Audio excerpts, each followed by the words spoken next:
ये नूडल वही है जो मैं पिछले 14 सालों से खा रहा था। आपको पूरा यकीन है? मैं अपना नाम बोल सकता हूँ लेकिन स्वाद नहीं बोल सकता। तो फिर इनसे पता करते हैं कि 14 सालों से नूडल्स की डिलीवरी एक ही जगह पर कहां हो रही थी।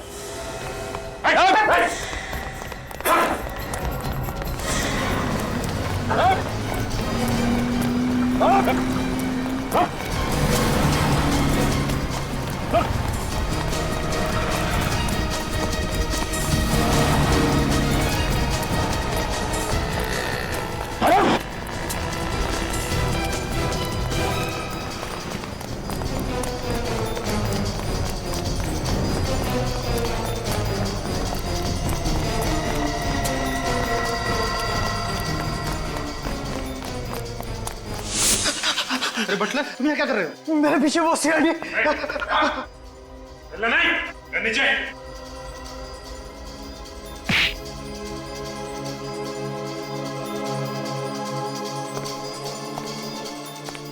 ये तो मैं, मुझे पूरा यकीन था कि उस कमरे में कैमरे हैं। क्यों किडनैप किया मुझे? तुमसे बात करता था ना? मैं नहीं हूँ वो। तुम ही थे, तुम ही थे। नहीं, मैं नहीं हूँ वो। तुम्हें कैद कर रखने के लिए मुझे किसी ने पैसे दिए थे। किसने दिए थे पैसे? मैं नहीं जानता। वो हमेशा मुझे फोन करता है। फोन नंबर लाओ। लाओ। वो हमेशा अपने प्राइवेट नंबर से फोन करता है। और पैसे? वो तुम्हें पैसे कैसे देता था? वो हर महीने के 1 तारीख को बिल्डिंग के नीचे ड्रॉप बॉक्स में रखकर जाता है। अगर ये वो आदमी नहीं है तो वो कौन है जो मुझसे इतनी नफरत करता है कि 14 साल के लिए वो इस आदमी को पैसे देगा मुझे कैद में रखने के लिए? इसका पता भी चल जाएगा। देखो तो मैं चाहता हूं कि तुम उन सारे लोगों के नाम लिखो, तुम्हारे बचपन से लेकर आज तक उन सारे लोगों के नाम जिनके साथ कभी तुम्हारा झगड़ा हुआ हो या किसी का दिल दुखाया हो तुमने। कभी कभी क्या होता है, एक छोटी सी बात भी काफी होती है बदला लेने के लिए। प्रतीक, मंगल, शुभम, सिद्धार्थ, सौकी, जेरी। ये रही मेरी दुश्मनों की लिस्ट। प्रतीक, मंगल, शुभम, सिद्धार्थ, सौकी, अशोक और जेरी। सर, ये उसी का फोन। स्पीकर फोन पर बात करो। हेलो। हेलो देव, कैसे हो? बाहर मजा आ रहा है कि नहीं? जब तक तुझसे मुलाकात नहीं होगी मजा कैसे आएगा? 24 घंटे, बस 24 घंटे और बचे, फिर हम दोनों आमने सामने होंगे। अपनी जिंदगी का आखिरी दिन खुलकर जी लो देव। तुझे जितना जीना है जी ले। जिस बिल में छुपा है छुपा रहे। तुझे पताल से भी ढूंढ कर निकाल लूंगा।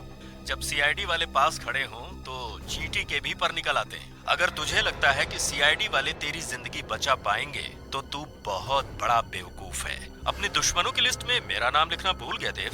कौन हो तुम? सामने क्यों नहीं आते? मुझसे मिलते क्यों नहीं तुम? जल्दी मिलूंगा, तब तक अपनी मौत का इंतजार कर। Hello hello. इसे कैसे पता चला कि देव के आसपास क्या हो रहा है? कोई पीछा कर रहा है हमारा, हम पे नजर रख रहा है। लेकिन फ्रेडी, उसे तो ये भी मालूम है कि देव इस वक्त सीआईडी ब्यूरो में बैठा है और अपने दुश्मनों की लिस्ट बना रहा है। कहीं कोई सीक्रेट कैमरा तो नहीं लगवा दिया उसने यहाँ पे?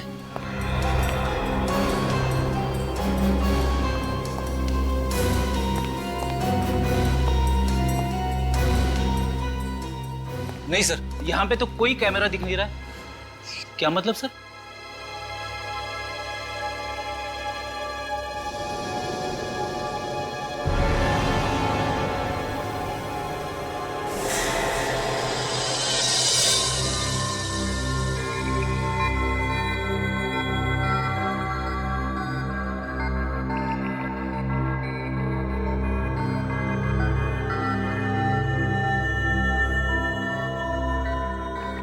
मगर सर,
बॉस, अब बात कर सकते हैं।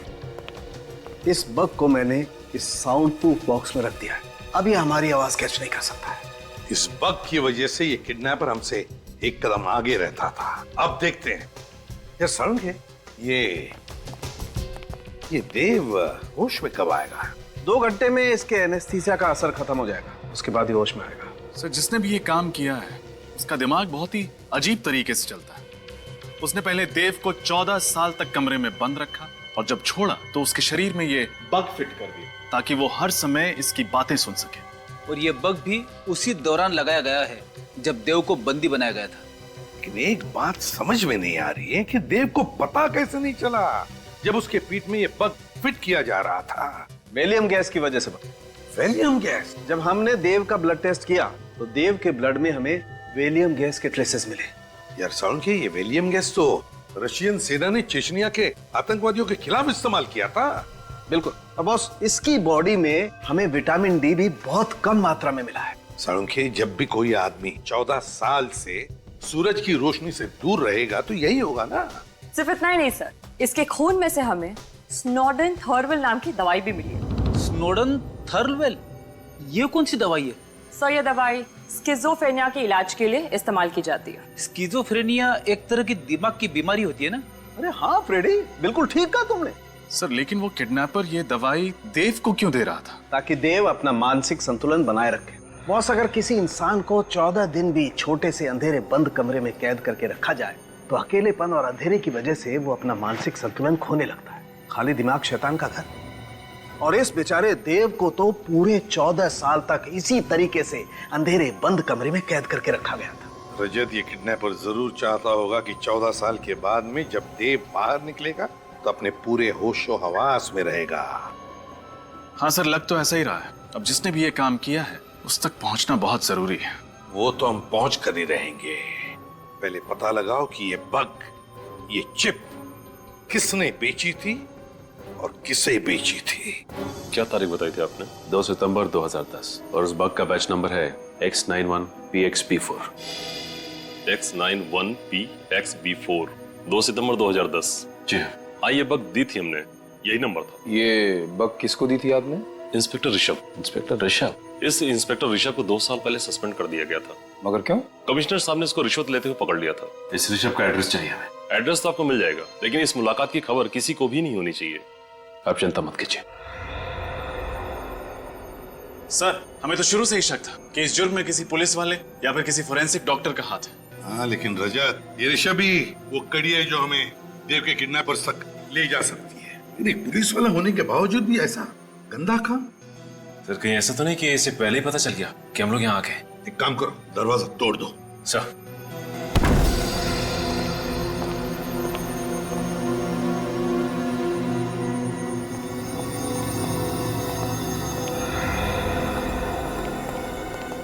लगता है घर में तो कोई नहीं है। कहीं ये चुप कर तो नहीं बैठा है घर में? देखो जरा, बैठ जाओ।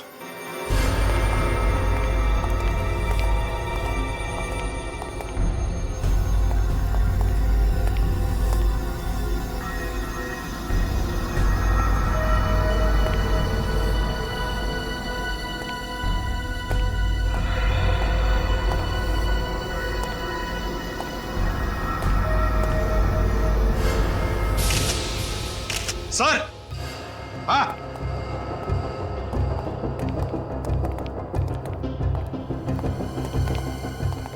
माय गॉड,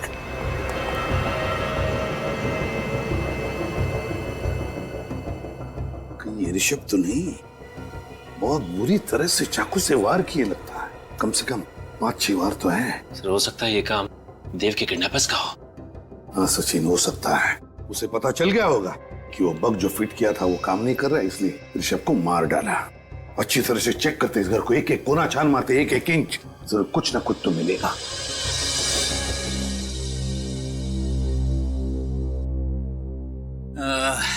ये रही मेरी अगली चाल। ये गया आपका प्यादा। फंस गए ना जाल में। 1, 2, 2.5 आपकी रानी गई। मैं तो अपनी रानी पहले ही खो चुका। आई एम सॉरी यार, मैं समझ सकता हूँ कि तुम्हारे दिल पे क्या बीत रही होगी।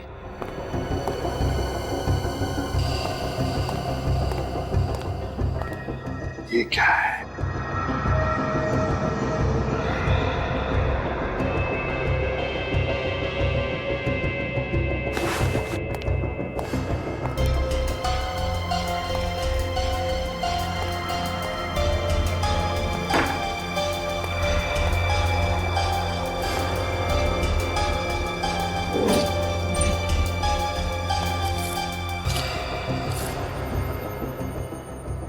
Green horn school class of 1985 reunion.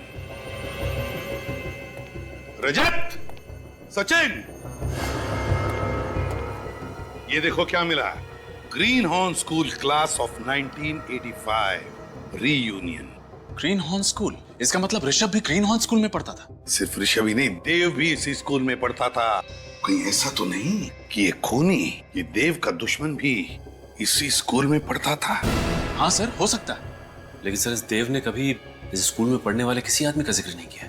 वही तो, क्यों नहीं किया जिक्र? नहीं, कुछ तो गड़बड़ है। काम करो, इस देव से बात करो, फ्रेडी को फोन लगाओ और उससे पूछो कि याद करके बताए, अच्छी तरह से याद करके बताए कि क्या जब वो स्कूल में था तब उसकी किसी के साथ कोई दुश्मनी थी क्या? अब एक मिनट। Hello sir. हाँ फ्रेडी, देव तुम्हारे सामने। एक मिनट के लिए भी मैंने अपनी आंखों से ओझल नहीं होने दिया देव को। मैं जानता हूँ सर, 3 दिन हो चुके हैं, देव की जान को खतरा है। अच्छा, देव से बात कराओ। देव, लाइट कैसे चली गई? बिजली का बिल तो भरा था ना मैंने। फ्रेडी, क्या हुआ?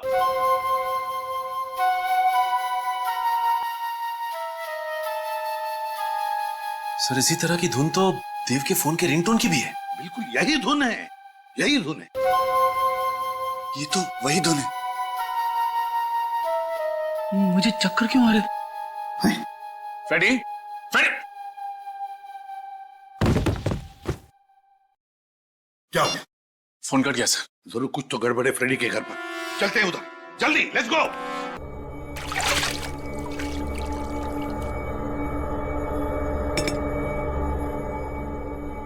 Good morning Dev uncle. कौन हो तुम? मैं आपको आजाद करने के लिए आई। जिस तरह से मेरे पापा ने आपको 14 साल की उम्र कैद से आजाद किया, वैसे ही मैं आपको इस दुनिया से आजाद करूंगी। कौन है तुम्हारे पापा? ये आप नहीं जान सकते। अपने सबसे बड़े दुश्मन का नाम जाने बगैर ही आप मर जाएंगे।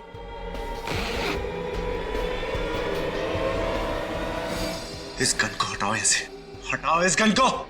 रुक जा, तुम ऐसा नहीं कर सकती। सीआईडी से पंगा मत लो।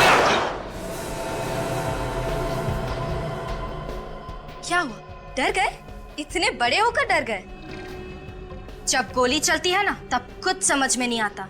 गोली चलने के पहले का पल ही डरावना होता है, और ये डर तुम्हारे दिमाग में है। सोचना बंद कर दो तो डर अपने आप ही चला जाएगा और फिर सब कुछ ठीक हो जाएगा। कौन हो तुम? तुम्हारे पापा कौन है? कौन है तुम्हारे पापा? कौन है तुम्हारे पापा? प्रभात कुमार। प्रभात कुमार? हाँ, प्रभात कुमार। तुमने क्या सोच लिया मैं तुम्हें नाम बताए बिना ही मार दूंगी?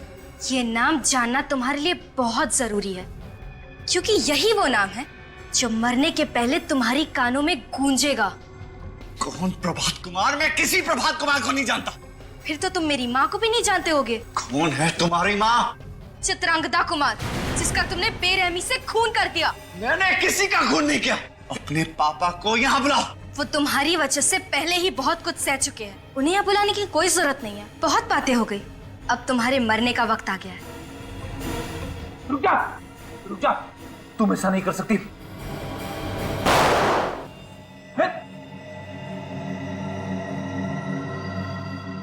तुम इतने जल्दी नहीं मरोगे ना? ये लो। रुक जा।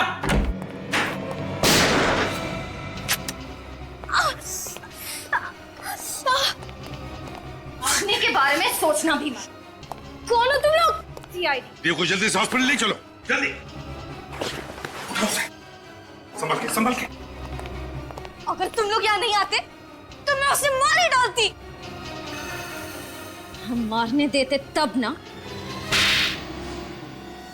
इतनी कम उम्र में इतनी नफरत किस लिए? हा? बचपन से मेरी जिंदगी का एक ही मकसद रहा है, बदला। देव से अपनी माँ की मौत का बदला। इस बदले और नफरत के बीज को बोया किसने तुम्हारे दिल में? तुम्हारे पापा प्रभात कुमार ने?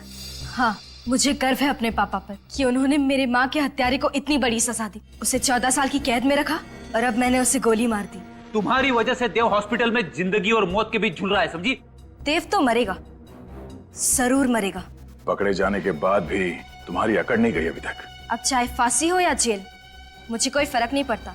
चुपचाप बता दो तुम्हारे पापा इस वक्त कहाँ हैं, समझे? नहीं, बिल्कुल नहीं बताऊंगी।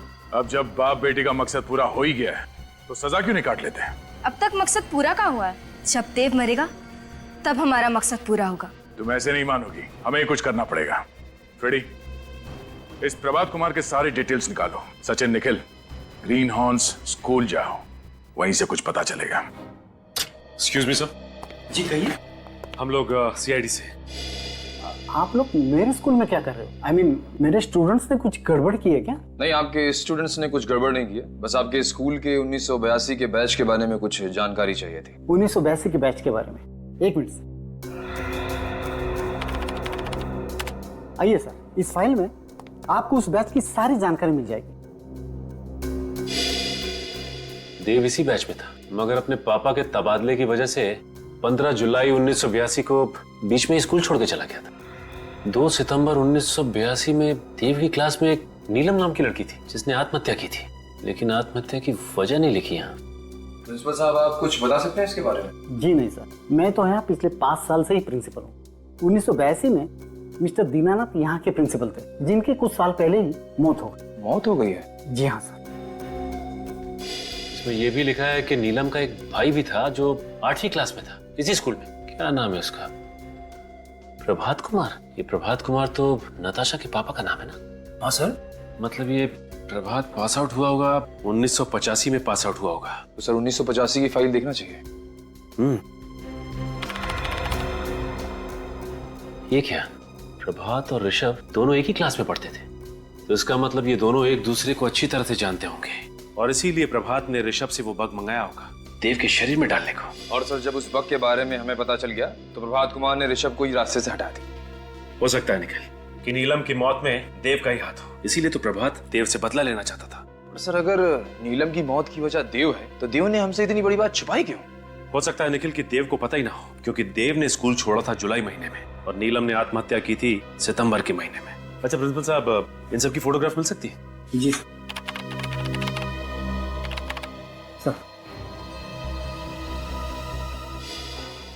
ये है देव और ये नीलम। तो सर, इस फाइल में ऋषभ और प्रभात का भी फोटो होना चाहिए। माय गॉड, ये है प्रभात। सर, ये प्रभात कुमार है? हाँ निखिल, अब वक्त आ गया है इस खरगोश को पिल से निकालने का। सर, मैं प्रभात कुमार के घर से आ रहा हूँ, उसका कोई आता पता नहीं है। फोन क्यों से? हाँ सर, किया था, फोन बंद आ रहा है। आप लोग कितनी भी कोशिश कर लीजिए, मेरे पापा तक कभी नहीं पहुंच पाओगे। सर, मैं ग्रीन हॉर्न स्कूल से आ रहा हूँ। ये देखिए सर, ये प्रिंट आउट। नताशा, तुम्हारी बुआ ने आत्महत्या की थी, ये बात मालूम है तुम्हें? मेरी कोई बुआ नहीं है। है, नीलम कुमार नाम है उनका, मगर सितंबर 1982 में उसने आत्महत्या की थी। मगर पापा ने कभी बताया नहीं इस बारे में। ओहो, नहीं बताया? शायद भूल गए होंगे। मगर उन्होंने तुम्हें ये तो बताया होगा ना कि नीलम कुमार और देव एक ही स्कूल में पढ़ते थे। ये क्या कह रहे हैं आप? ये देखो, पढ़ो इसे।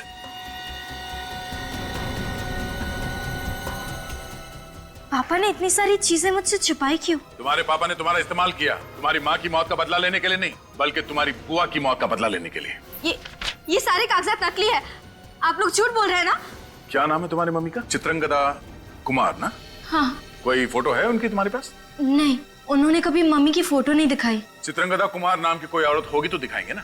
ये आप क्या बकवास कर रहे हैं? कोई चित्रंगदा कुमार नहीं है, ये सिर्फ एक कहानी है, कहानी तुम्हारा इस्तेमाल करने की। ये झूठ है ना?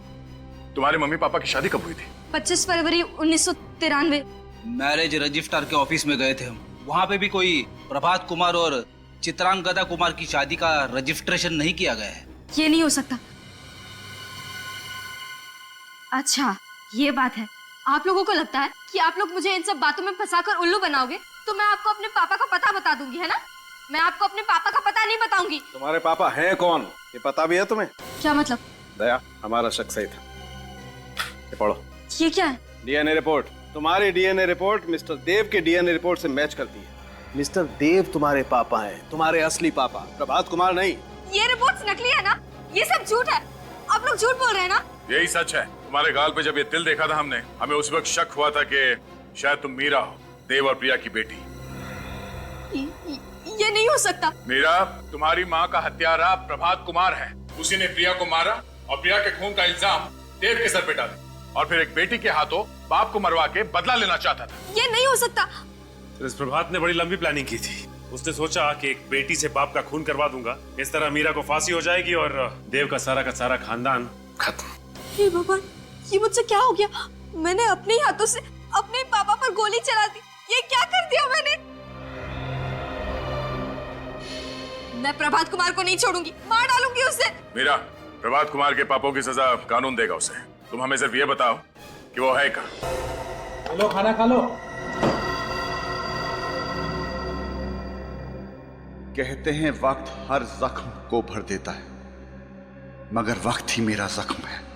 14 साल कम समय नहीं होता, खास करके तब जब रोजाना आपका खाना वेज हाका नूडल्स हो।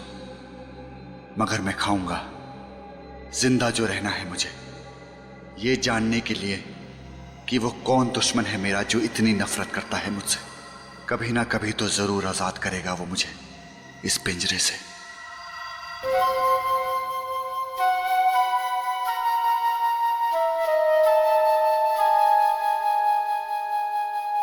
वही धुन फिर से।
बंदूक?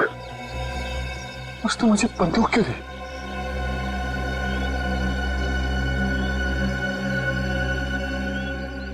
हजार के नोट, इतने सारे।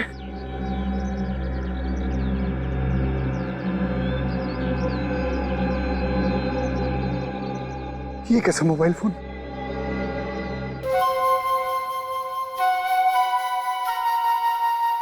उसी का फोन होगा। हेलो हेलो, कहाँ हो तुम? परेशान होने की जरूरत नहीं है। मैं जानता हूँ तुम्हारे वक्त में मोबाइल फोन्स बहुत कम इस्तेमाल होते थे और ये 1000 के नोट जो मैंने तुम्हें दिए हैं वो तो थे ही नहीं तुम्हारे जमाने में। कौन हो तुम? क्या फर्क पड़ता है कि मैं कौन हूँ? तुमने मुझे 14 साल उस कमरे में क्यों बंद कर रखा? मैं तुझे मिलना चाहता हूँ। मैं जानना चाहता हूँ कि मैंने क्या किया था। तुमने मुझे क्यों किडनैप किया? सब कुछ बहुत जल्द पता चल जाएगा। पैसे और गन तुम्हारी मदद करेंगे। मैं भी तुमसे मिलने के लिए बहुत बेताब हूँ। 3 दिन देता हूँ सिर्फ। 3 दिन में मुझ तक पहुँचो और मुझे खत्म कर दो। मार सको तो मार दो। मैं तुझे ढूंढ निकालूंगा। मैं तुझे नहीं छोड़ूंगा।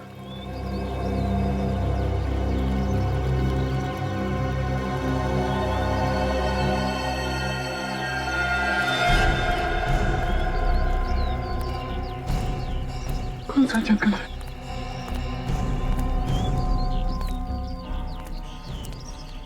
कौन सा जंगल है?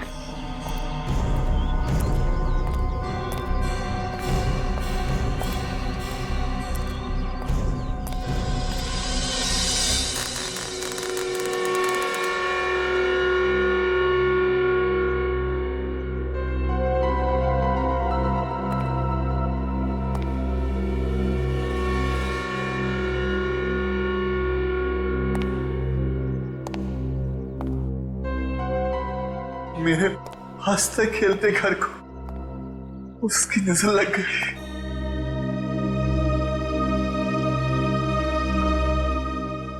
छोड़ूंगा नहीं मैं उसको। उसने मेरी जिंदगी बर्बाद कर दी, मेरा घर बर्बाद कर दिया। मैं उसे ढूंढ कर ही निकालूंगा, ढूंढ कर ही निकालूंगा।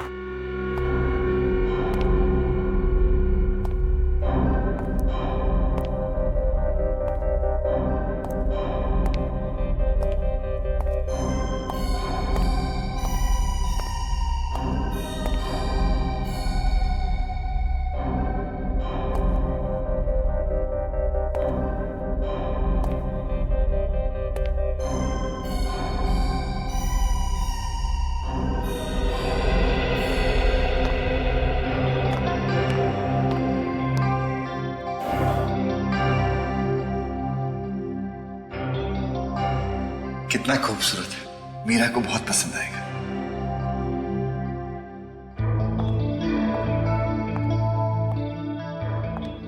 क्या बात है? बड़े खुश लग रहे हो। खुशी की बात है। आखिर क्या बात है, हमें भी तो पता चले। बताता हूँ थोड़ा सब्र करो। सब्र का फल मीठा होता है। कितना सुखी परिवार था हमारा। मेरी मीरा बेटी कैसी है? कितने खुश थे। अब तुम बाहर जाओ, मैं आता हूं।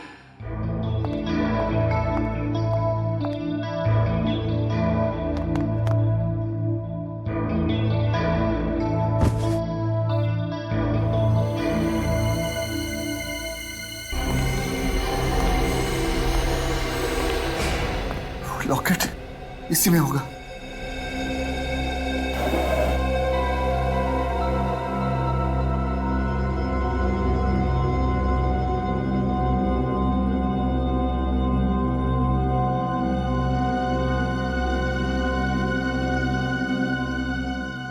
इसे मैं अपने पास रख लेता हूं।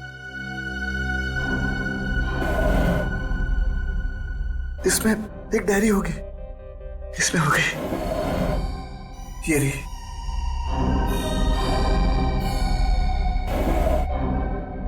इसमें उसका नंबर होगा।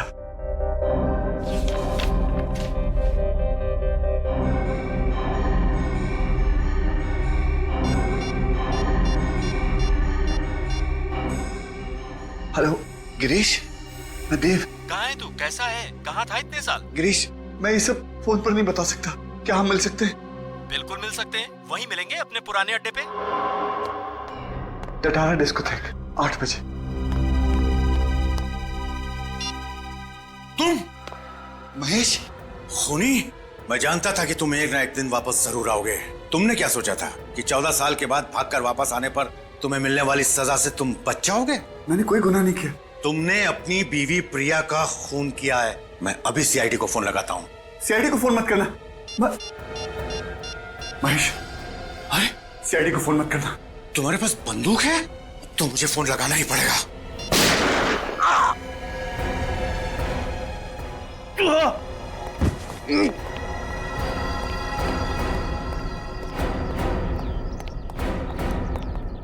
तो आपने देखा था उस आदमी को जिसने आप पे गोली चलाई? जी हाँ, वो देव था। देव? कौन है ये देव?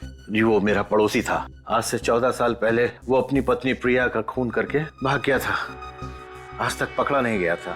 वो क्या वापस अपने घर आया था? जी हाँ, जब मैंने आप लोगों को फोन करके बताने की कोशिश की तो उसने मुझे भी गोली मार दी। अच्छा, उस वक्त देव अकेला था या उसके साथ में कोई और भी था? वो था तो अकेला ही। मुझे गोली मारने के पहले उसने किसी गिरीश नाम के आदमी से फोन पे बात किया था। क्या बात की उसने? आपने कुछ सुना? उससे कह रहा था कि वो उसे टटारा डिस्कोथेक में मिलेगा रात 8 बजे। टटारा डिस्कोथेक रात 8 बजे?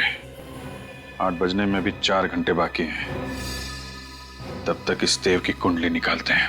मिल गया सर। ये देखिए देव के काले कारनामों का चिट्ठा।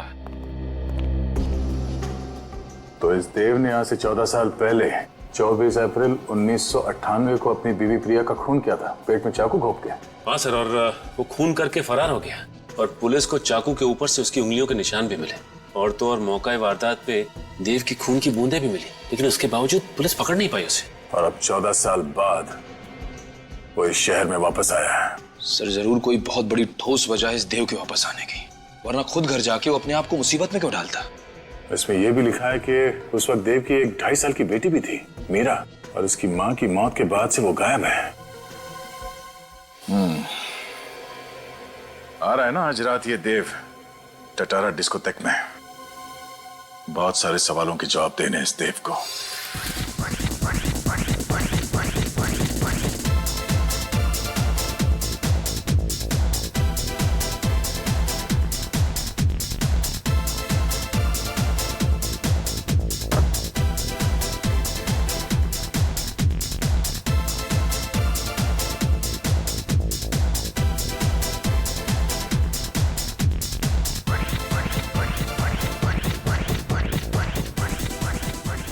हाय हैंडसम, क्या मैं आपके लिए एक ड्रिंक खरीद सकती हूँ? No. No problem, no issues. कुछ और कर सकती हूँ? हाँ, जस्ट लीव मी अलोन। अगर मैं आपको अकेला छोड़ दूंगी तो आपको गिरीश तक कौन पहुंचाएगा? तुम गिरीश को जानती हो? आओ मेरे साथ।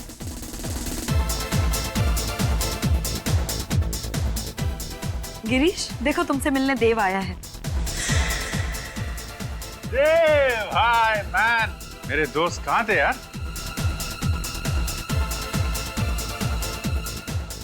क्या मजाक है, ये गिरीश नहीं है। सही पहचान, मैं बाराती हूँ, तुम्हारी बारात में शामिल होने आया।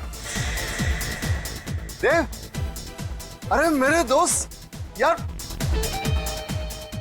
मैं तुम्हें ढूंढ रहा था। कैसा है तू? हाँ, चल घर चले, मैंने तुमसे बहुत सारी बातें करनी है। कोई कहीं नहीं जाएगा, पहले तुम लोग ससुराल चलोगे। ससुराल?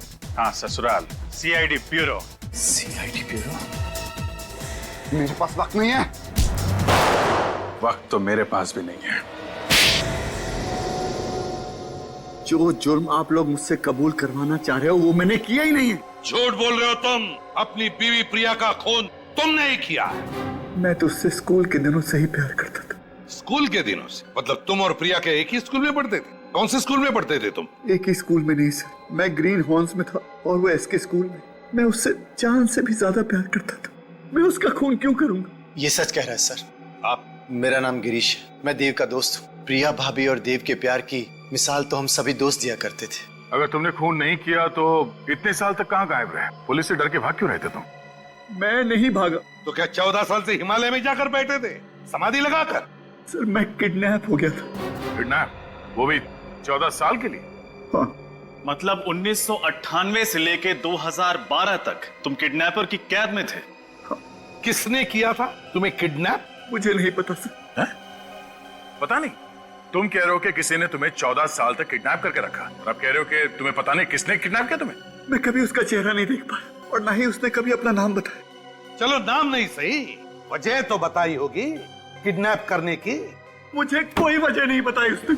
वजह भी नहीं बताई, और तुम चाहते हो कि हम तुम्हारी इस कहानी पर विश्वास करें कि तुम्हें 14 साल के लिए किसी ने किडनैप किया था, कैद में रखा था, मगर किसने किया ये तुम्हें पता नहीं, क्यों किया ये भी तुम्हें पता नहीं। तो फिर चलो ये बताओ, कहां पे रखा था तुम्हें किडनैप करके? बताओ। मुझे नहीं पता था, बस एक कमरा था जिसमें टीवी, फ्रिज, एसी, सारी सुविधाएं दी थी। मैं उसे नहीं जानता और ना मुझे पता था कि मैं उस कमरे में 14 साल रहने वाला। तुम्हारी इस कहानी पर हमें बिल्कुल विश्वास नहीं, फिर भी और एक मौका देता हूं तुम्हें। सच सच बताओ, बिल्कुल शुरू से, जिस दिन तुम किडनैप हुए थे उस दिन से। 21 अप्रैल 1998। मेरी छोटी सी जिंदगी बड़े सुकून से कट रही थी। सारी खुशियां थी मेरे पास। मैं, मेरी बीवी प्रिया और हमारी नन्ही सी बच्ची मीरा। कितना खूबसूरत है, उसे बहुत पसंद आएगा।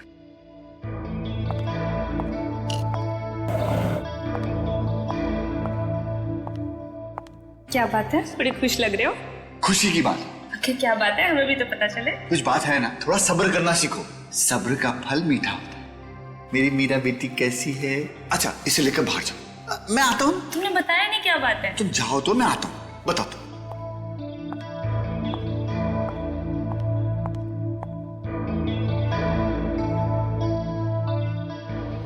ये क्या हो रहा है? और फिर मैं बेहोश हो गया।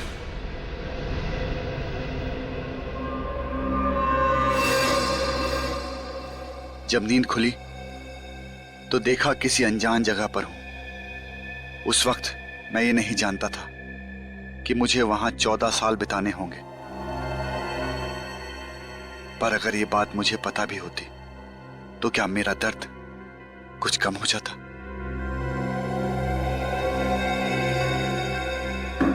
दरवाजा खोलो। मुझे अंदर क्यों बंद कर दिया? अरे कोई है? कोई सुन रहा है? मुझे अंदर क्यों बंद किया तुम लोगों ने?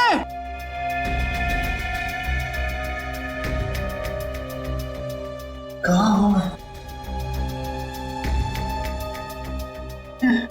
किसने बंद कर दिया मुझे?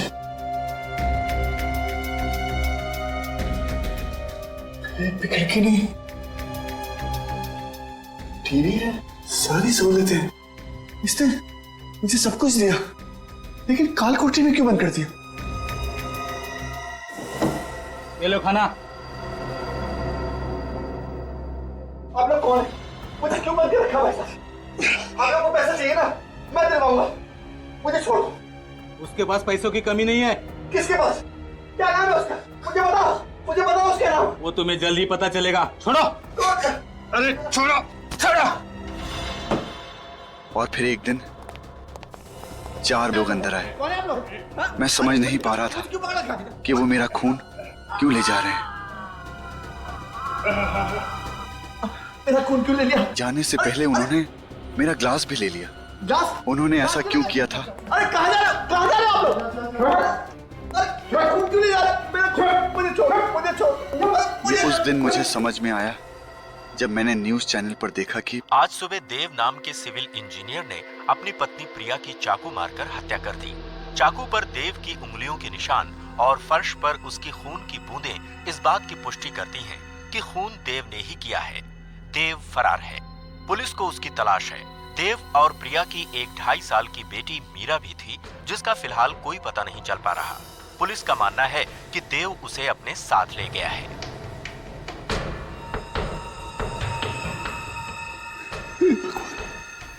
ये क्या हो गया? ये क्या हो गया?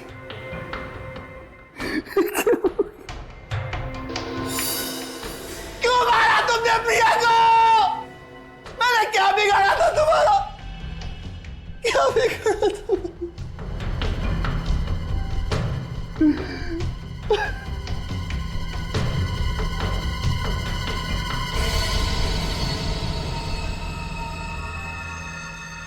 मैं कैसे मार सकता हूँ इसको? मैं तो यहाँ हूँ। मैं फरार कैसे हो सकता? मैं तो प्रिया को बहुत प्यार करता था।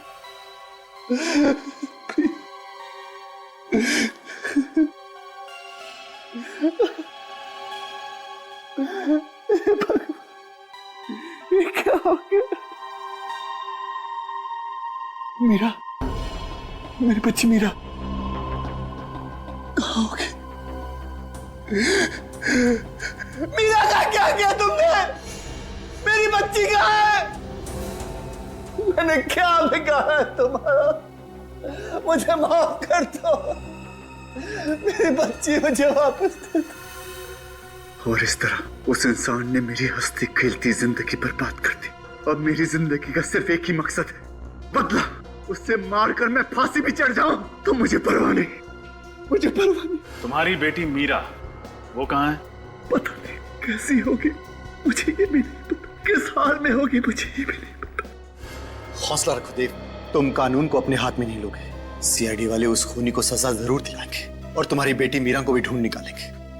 मुझे लगता है कि जरूर ये काम किसी पुलिस ऑफिसर या फॉरेंसिक के डॉक्टर का होगा, वरना देव की उंगलियों के निशान उठाकर हथियार पे डालना और फिर ब्लड सैंपल्स को ठीक जगह पे गिराना, ये किसी अनाड़ी आदमी का काम नहीं हो सकता सर। बिल्कुल सही कह रहे हो तुम। एक बात बताओ देव, ये गन और फोन ये तुम्हें किसने दिए, कहां से आए? उसी ने दिए थे, मेरी सूट की जेब में रख दिए थे। और उसका फोन भी आया था प्राइवेट नंबर से। प्राइवेट नंबर से फोन आया था? क्या कहा उसने? कि अगर 3 दिन में मैंने उसे नहीं ढूंढ निकाला तो वो मुझे मार देगा। मेरे दोस्त की जान बचा लीजिए सर, इतने सालों के बाद मिला है मुझे ये, मैं इसे फिर से खोना नहीं चाहता। आप चिंता मत करो, आपके दोस्त देव को कुछ नहीं होगा। सर ये आदमी काफी पहुंचा हुआ है, क्योंकि प्राइवेट नंबर्स तो ऐसे ही किसी को नहीं मिलते। देव, वो आवाज कुछ जानी पहचानी सी लगी तुम्हें जब तुमने फोन पे बात किया उससे? नहीं सर।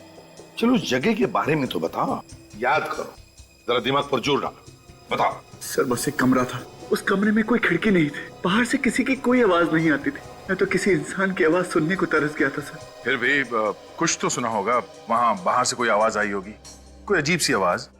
बस हाँ हाँ सर, एक धुन जिसके सुनने के बाद मैं बेहोश हो जाता था। धुन सुनते थे और बेहोश हो जाते थे? जी सर। अच्छा, और कुछ? हाँ सर, हवाई जहाज उड़ने की आवाज दिन भर आया करती थी सर। हवाई जहाजों की आवाज है? इसका मतलब है दया, वहां पे एयरपोर्ट है करीब ही, जहां पर देव को कैद करके रखा था। कुछ और खास बात? देखो देखो, छोटी सी छोटी बात भी हमारे लिए काम की हो सकती है, बताओ, सोचो। हाँ सर, वो लोग मुझे दिन रात एक ही किस्म का खाना देते थे सर। रोज एक ही किस्म का खाना? हाँ सर, 14 साल दिन रात मैंने एक ही चीज खाई है, नूडल्स, सिर्फ नूडल्स, सिर्फ नूडल्स। देव, ये बताओ, क्या कभी इस नूडल्स का स्वाद बदला है या एक ही स्वाद था, एक ही किस्म के, एक ही तरह के नूडल्स? नहीं सर, 14 सालों में उसका स्वाद कभी नहीं बदला। उसका स्वाद आज भी मुझे याद है, मेरी जुबान पर खुदरा हुआ है सर उसका स्वाद। आई एम सॉरी देव, लेकिन तुम्हें एक बार और वो नूडल्स खाने पड़ेंगे हमारे लिए।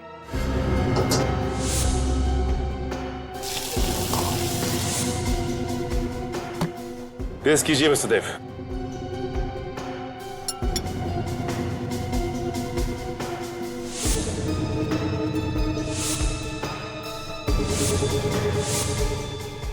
ये नहीं है। इस रेस्टोरेंट का शेफ कौन है? ये वो नूडल नहीं है।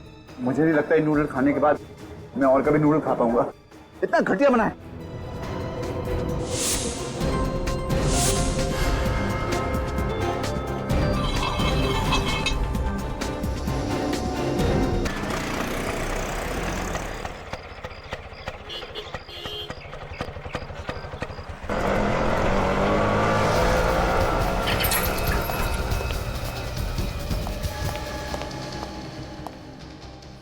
आशा बेटी, तुम यहाँ?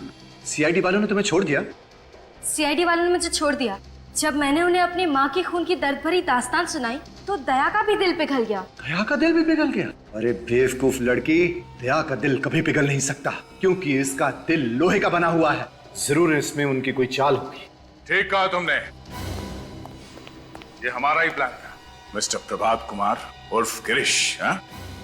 धोखा, इतना बड़ा धोखा किया तुमने मेरे साथ। धोखेबाज तो तू है, जो बचपन से अब तक मुझसे झूठ कहता आया। अपने माँ के खूनी के कहने पर मैंने अपने पापा पर गोली चला दी।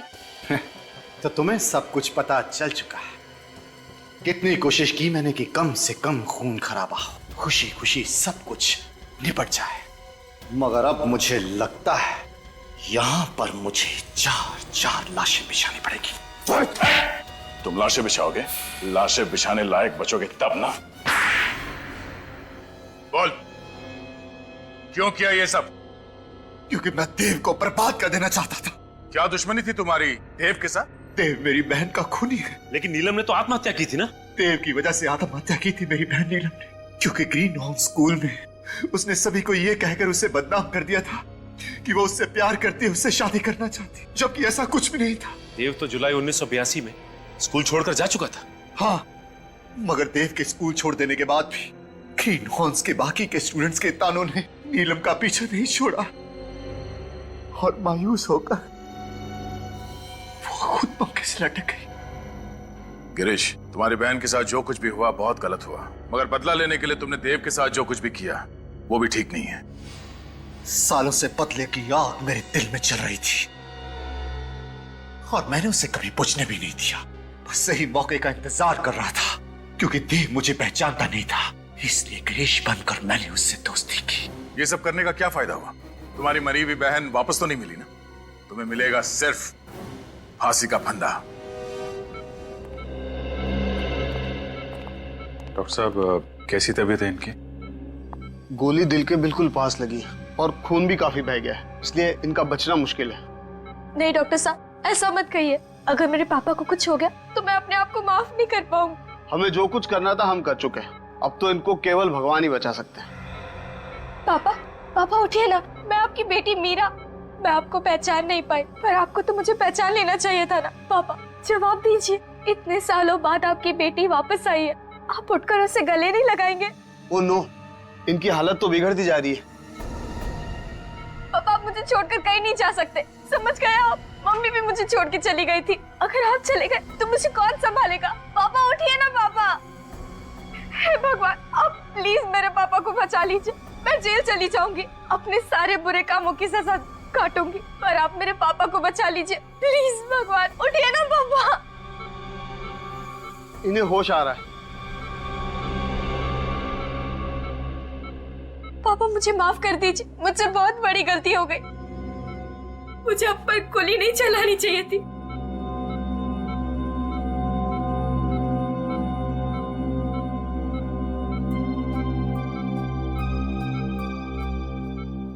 चौदह सालों से मैंने रखा हुआ था।